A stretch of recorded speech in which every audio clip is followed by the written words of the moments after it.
ఇంకా క్రియేటివిటీ కొంచెం ఎక్కువ ఉన్నట్టు ఉంటుంది అంతే. ఇంకా దాని తర్వాత పిక్చర్స్ తీసుకోవచ్చు.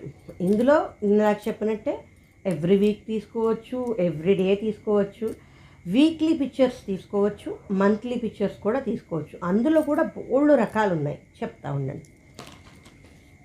ఇప్పుడు ఇది ఉంది కదా, ఇది నేను మామూలుగా ఒక అట్టపెట్టి, ఇది మామూలుగా ఇలా తీసుకున్న స్క్వేర్గా, దీనిని మనం ఇంత సైజ్ కాకపోయినా ఇందులో సగం సైజ్ అయినా ఇలా డెకరేట్ చేసుకుని 9 వీక్స్, 2 వీక్స్, 10 వీక్స్ అని ఇలాగ పట్టుకుని ఒకలాగా చేసుకోవచ్చు.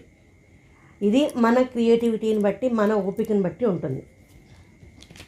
లేదంటే ఇది నేను వైట్ పేపర్తో చేశాను. ఇది మనం ఏమన్నా ఒక కలర్ పేపర్తో కానీ, ఒక బ్లాక్ పేపర్తో కానీ, ఏదైనా ఒక డిజైనర్ పేపర్తో కూడా ఇలా ఒక షేప్లో పెట్టుకుని